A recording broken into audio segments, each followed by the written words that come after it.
Halo semua, apa kabar? Ketemu lagi kita di mata kuliah PS Data. Di pertemuan ini kita akan membahas tentang normalisasi. Apa yang kita pelajari di pertemuan ini? Ada 3 yang utama ya. Yang pertama adalah gambaran umum normalisasi, kemudian dependensi-dependensi yang ada, kemudian juga bentuk-bentuk normalisasi. Ya, oke. Pertama, normalisasi itu apa sih? Normalisasi itu kalau di base data adalah teknik untuk mendekomposisi suatu tabel menjadi beberapa tabel agar tidak ada anomali pada waktu melakukan manipulasi. Manipulasi dalam artian pengubahan, penghapusan, penambahan, dan lain-lain ya. Nah, tujuannya apa sih? Tujuannya yang pertama adalah menghilangkan data yang tidak perlu ya. Data yang berulang di sini ya, bukan berarti terus sama sekali tidak ada yang berulang, tapi kita akan mengurangi data ya, data yang berulang itu.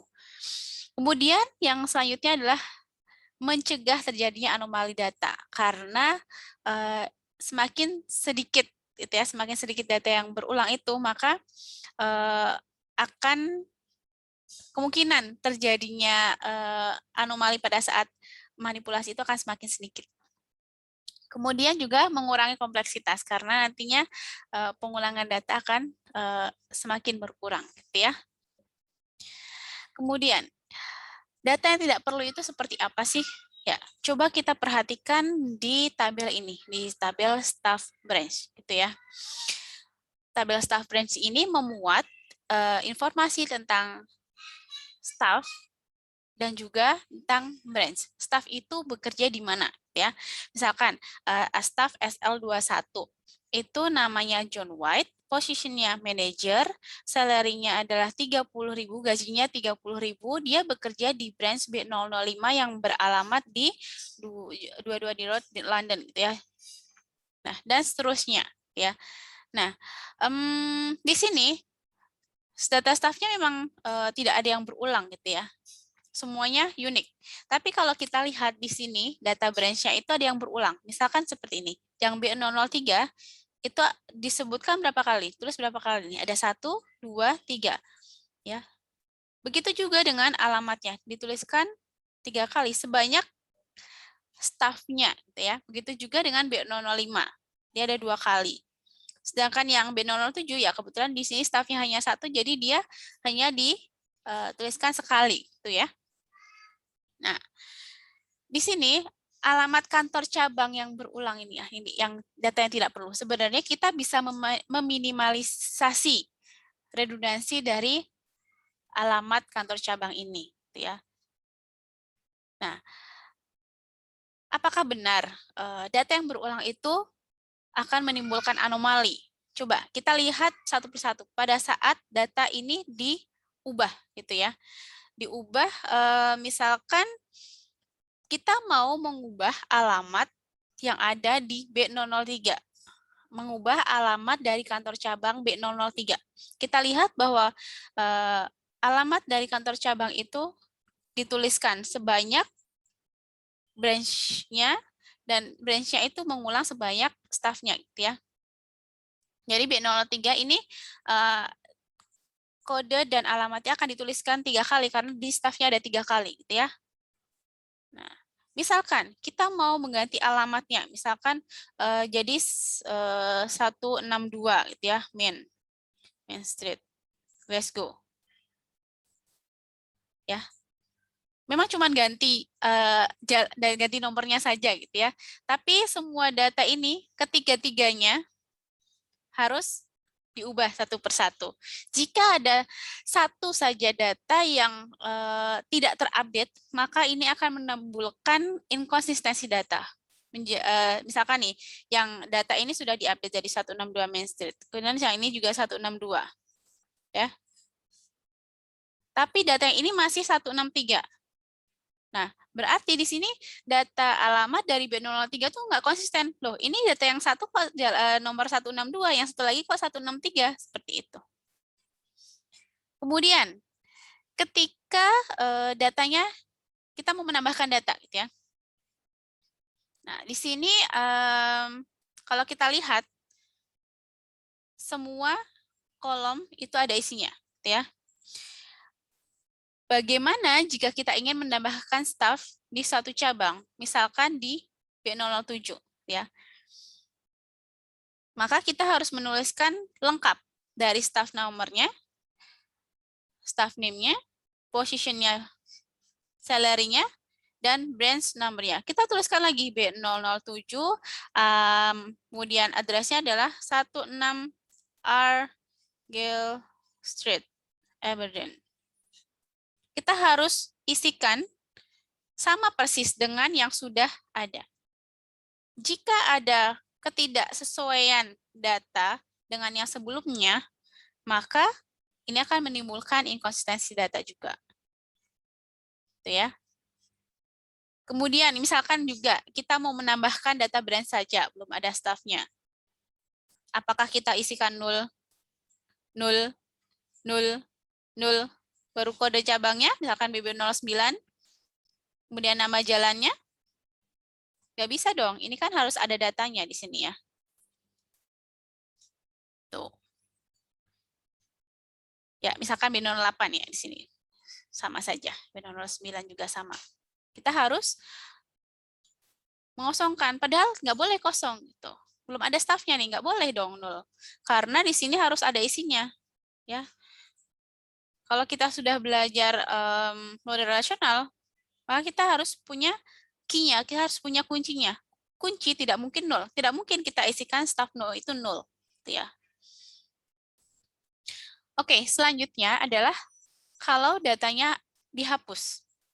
Kita lihat bahwa di sini branch-nya ada yang B005, dan B003-nya 3 kali ya, B05-nya 2 kali, B07-nya sekali. Oke, misalkan kita mau hapus data SL21. Berarti semua data dari SL21 John White Manager 30.000 sampai data branch-nya juga dihapus gitu ya. Nggak masalah, data branch-nya masih ada, di bawah masih ada data branch-nya. Ya. Tapi misalkan kita mau menghapus yang SA9 nih. SA9 ini datanya dihapus. Berarti otomatis data branch-nya juga ikut kehapus ya. Padahal data branch B007 untuk saat ini hanya satu-satunya yang ada di sini. Kalau SA9 dihapus, maka kita tidak akan punya lagi data tentang branch B007. Tuh. Nah, itu anomalinya. Nah, sekarang bagaimana supaya tidak ada anomali itu pada saat insert, update, maupun delete gitu ya. Nah, kita lakukan normalisasi. Bagaimana caranya? Nanti form-form yang sudah kita dapatkan, data yang sudah ada, kita uraikan dalam bentuk tabel. Kemudian selanjutnya kita lakukan analisis berdasarkan syarat-syarat di tiap bentuk normal yang ada.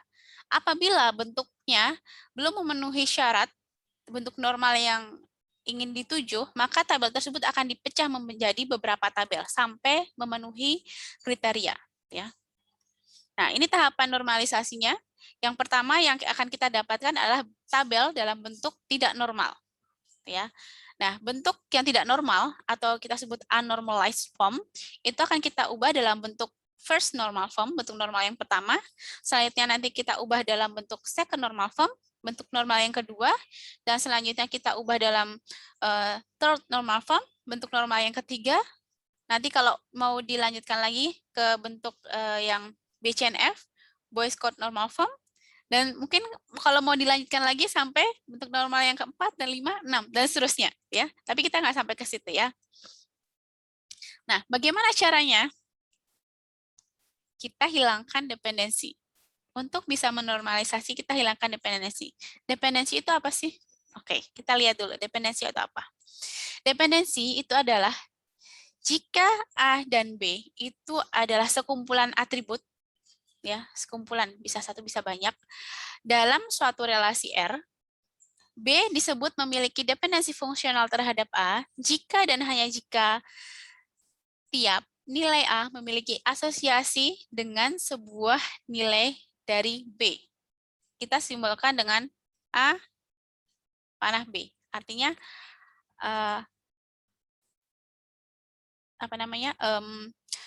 B memiliki dependensi fungsional terhadap A. Gitu ya. B mempunyai ketergantungan fungsional terhadap A, atau dengan kata lain A secara fungsional menentukan B. Ya. Nah, di sini yang A-nya disebut sebagai determinan atau penentu, kemudian yang B disebut sebagai dependent atau yang ditentukan. Ya.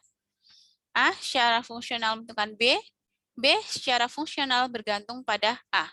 Ya. Oke, contohnya fungsional dependensi di sini apa? Contohnya adalah staff no dan position. Benar nggak ya? Coba kita lihat. Kalau staff no-nya SL21, dia posisinya pasti manajer nggak? Kalau staff no-nya SG37, positionnya pasti asisten nggak? Iya kan? Jadi di sini, setiap nilai di staff no itu pasti berhubungan dengan satu nilai di position. Jadi, SL21 pasti manajer, SG37 pasti asisten, SG14 pasti supervisor. Nah, jika demikian, jika memang setiap staff no itu menentukan position, ya, berarti di sini kita bisa tuliskan staff no secara fungsional menentukan position, atau kebalikannya, position secara fungsional bergantung pada staff no. Nah, sekarang kita lihat kebalikannya. Kalau position, apakah menentukan staff no? Atau kita kalau tuliskan di balik ini ya, position menentukan staff no? Apakah position secara fungsional menentukan staff no? Apakah staff no secara fungsional bergantung pada position? Coba kita lihat. Apakah yang manajer itu pasti SL21? Enggak dong, di sini yang manajer ada dua. Yang satunya SL21, yang satu lagi SG5. Yang asisten ada 3 malahan. Di sini ada SG7, SG37, SA9, dan SL41. Berarti position itu tidak menentukan staff. Itu ya. Berarti ini bukanlah dependensi fungsional, bukanlah ketergantungan fungsional. Ya. Nah, bagaimana dengan staff do dan staff name? Apakah staff name itu secara fungsional menentukan staff name? Apakah yang SL21 itu John White? Apakah yang SG37 itu adalah Ann Beach? Ya. Tapi kalau sebaliknya, apakah benar S-name secara fungsional menentukan staff no? Staff no secara fungsional bergantung pada staff name? Apakah yang John White itu pasti SL21? Yang Ann Beach pasti SG37? Nah, seperti yang kita tahu bahwa nama itu tidak unik. Jadi mungkin saja yang namanya John White itu ada orang lain gitu ya. Jadi kodenya berbeda. Jadi di sini staff no-nya menentukan S-name tapi tidak sebaliknya gitu ya. Oke, selanjutnya dependensi fungsional penuh itu seperti apa? Ya. Dependensi fungsional itu ada yang penuh, ada yang tidak penuh atau dengan kata parsial gitu ya. Yang penuh itu adalah jika A dan B ya itu adalah atribut bisa satu atau bisa banyak gitu ya. Dalam relasi R, B disebut memiliki dependensi fungsional penuh terhadap A jika B memiliki dependensi fungsional terhadap A tapi bukan terhadap subset manapun dari A. Jadi A dan B itu masing-masing bisa himpunan gitu ya, bisa himpunan atribut. Misalkan saya buat A, B, C. Ya. B-nya bisa sekumpulan atribut juga gitu ya. Misalkan D, E, F. Nah, jika B itu bergantung secara fungsional pada kesemuanya saja, tidak terhadap subsetnya, maka itu disebut dependensi fungsional penuh. Tapi kalau misalkan ternyata B ini bisa bergantung pada subsetnya saja, misalkan A dan B saja itu menentukan DEF, berarti ini bukan dependensi fungsional penuh. Ya. Oh ya, kalau ternyata dia bergantung pada AB saja, tapi juga ABC gitu ya, maka ini dikatakan sebagai dependensi fungsional parsial, sebagian gitu ya. Nah, selanjutnya ada dependensi transitif. Nah, definisinya apa? Definisinya adalah jika A, B, dan C adalah atribut, ya, bisa sekumpulan atribut, bisa lebih dari satu, dalam suatu relasi R, di mana A menentukan B, A secara fungsional menentukan B, dan B secara fungsional menentukan C, maka bisa dikatakan bahwa C memiliki ketergantungan fungsional, dependensi fungsional transitif terhadap A melalui B, via B. Ya. Hanya jika A tidak memiliki dependensi fungsional terhadap B atau C. Oke, contohnya seperti apa? Contohnya begini. Misalkan di staff branch ini, kita tahu bahwa staff node itu menentukan S-name, ya, menentukan juga position, menentukan juga salary, menentukan juga branch node, dan juga menentukan branch address. Kita tahu pasti bahwa yang SL21 itu pasti namanya John White, pasti dia manager, pasti gajinya 30.000, pasti di branch B005, dan pasti branch address-nya adalah di London, bukan ya? Nah, kita tahu juga bahwa yang branch node ini, atribut branch node, itu secara fungsional menentukan branch address.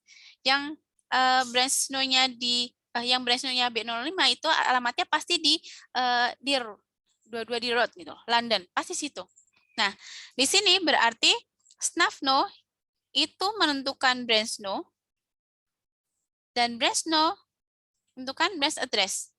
Berarti di sini kita bisa katakan branch address itu memiliki dependensi transitif terhadap staff node via branch node. Gitu ya. Ini A menentukan B dan B menentukan C. Maka sorry. Maka A menentukan C atau C bergantung pada A via B, ya. Via B. Oke, selanjutnya setelah kita bisa menemukan fungsional dependensi yang ada, baik itu yang full, parsial maupun yang transitif, kita bisa menentukan primary key berdasarkan dependensi fungsional tersebut. Caranya bagaimana? Cari atribut yang merupakan determinan yang menentukan semua atribut lainnya.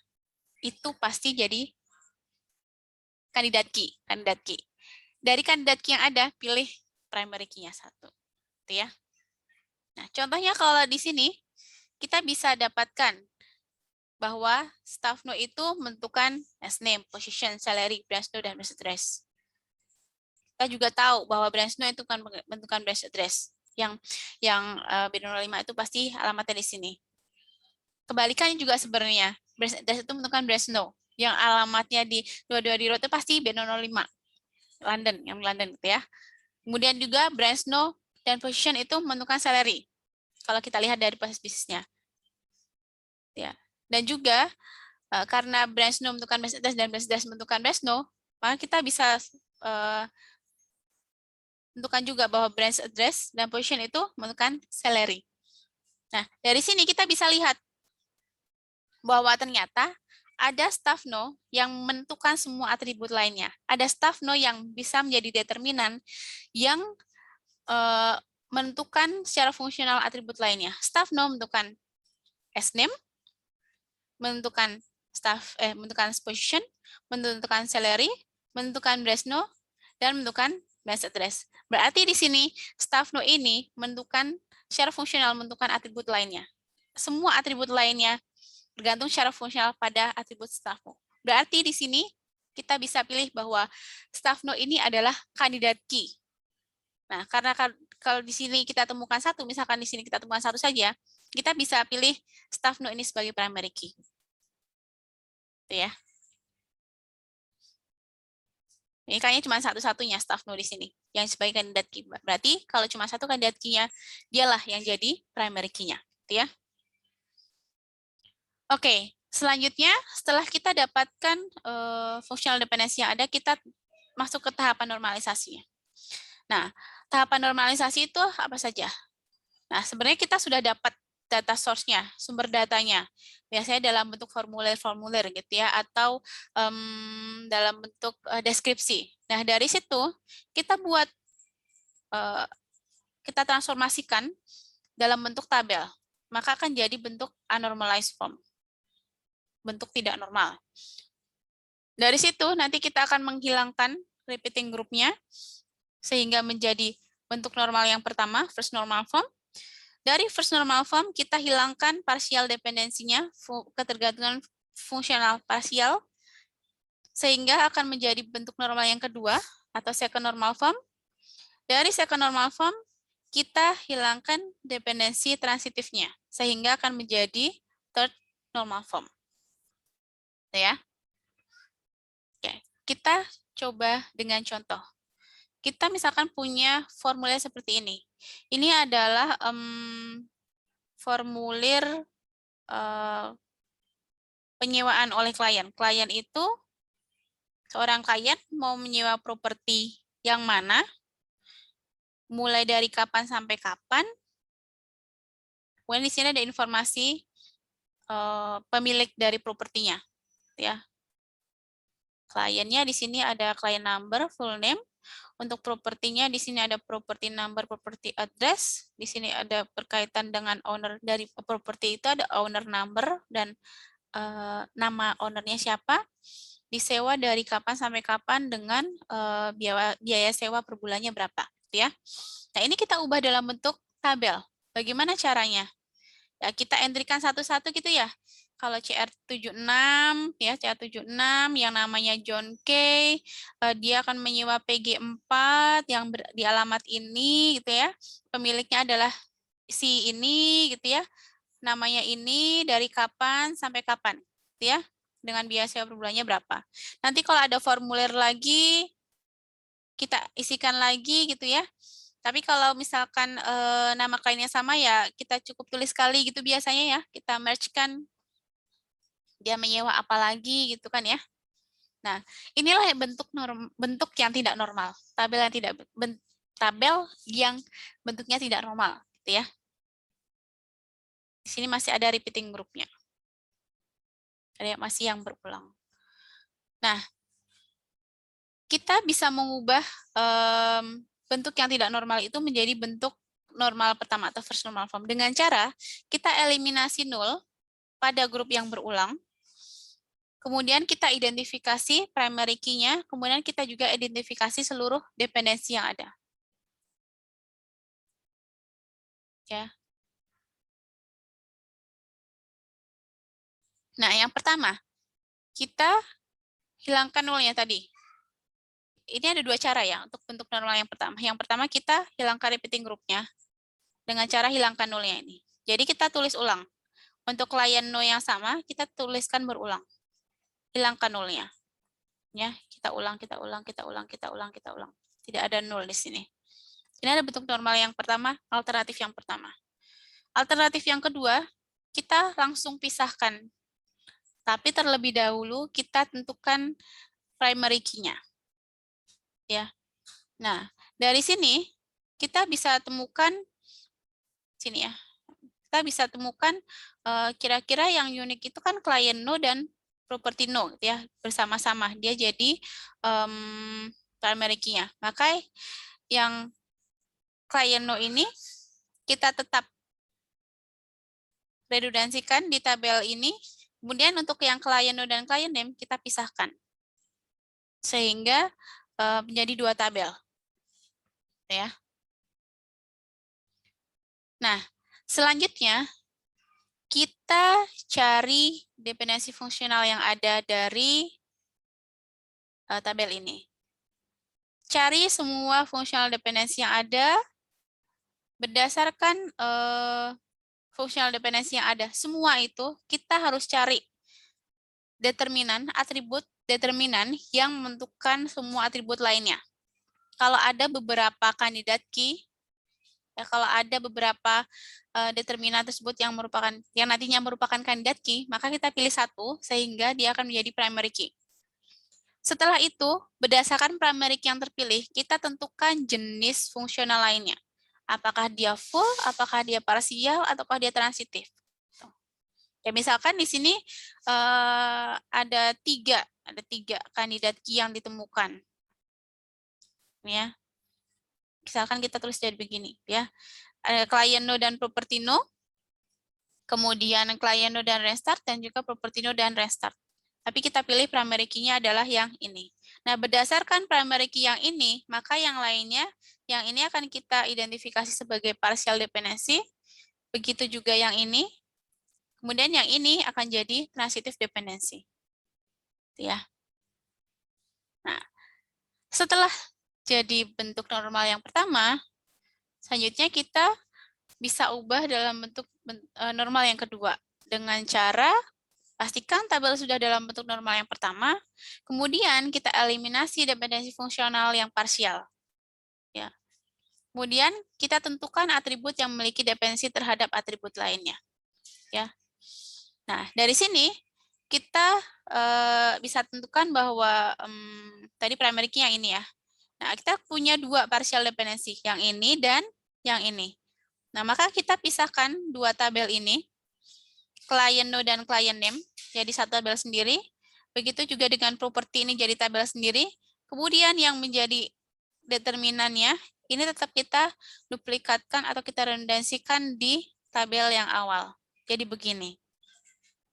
Yang kliennya dipisah sendiri, yang propertinya dipisah sendiri, kita beri nama property owner, dan sisanya client node dan property node tetap masih ada di sini. Sisanya masih ada restart dan finish. Ya. Ini sisanya, tabel sisanya termasuk juga dengan primary key-nya. Nah, oke. Selanjutnya kita bisa ubah dalam bentuk normal yang ketiga dengan cara yang pertama kita pastikan tabel sudah dalam bentuk normal yang kedua. Kemudian kita eliminasi dependensi transitif, kita pisahkan tabelnya. Kemudian selanjutnya kita tentukan kembali dependensi antara atributnya. Nah, dari dependensi fungsional di bentuk normal yang kedua, kita dapatkan tabel yang terpisah ya, ada client, ada rental, dan ada di property owner ya. Nah, kita lihat lagi. Di sini primary key-nya adalah client node ya. Yang ini kita punya primary key-nya client node, yang di rental kita punya primary key-nya adalah client node dan property node ya. Oke. Nah, kemudian yang di property owner-nya, kalau kita lihat lagi ternyata masih ada transitive dependency. Karena di sini property node ini menentukan property address, rent owner node, dan owner name. Tapi ternyata owner node ini menentukan owner name. Berarti owner name bergantung secara transitif pada property node via owner node. Itu kan ya. Berarti kita pisahkan tabel yang ini. Kita pisahkan tabel sendiri dengan tetap menduplikatkan atau meredundansikan primary key-nya ini. Jadi setelah dipisahkan tabelnya jadi begini. Terpisah nih. Yang property foreign jadi begini, yang owner-nya jadi begini. Jadi yang owner dan owner-nya dipisahkan sendiri, sisanya yang primary key-nya tetap diduplikatkan di sini. Jadi masih ada. Jadi di bentuk normal yang ketiga ini, ya, dari awal kita punya satu tabel client rental, kemudian kita hilangkan partial dependency sehingga menjadi 3 tabel, ada client, rental, dan property owner. Kemudian di terminal form, yang property owner ini kita pisahkan lagi menjadi tabel property foreign dan owner node untuk menghilangkan transitive dependency-nya. Nah, sampai sini bagaimana? Coba dipraktekkan dulu. Kalau sudah paham, lanjut ke level selanjutnya ya. Sampai jumpa.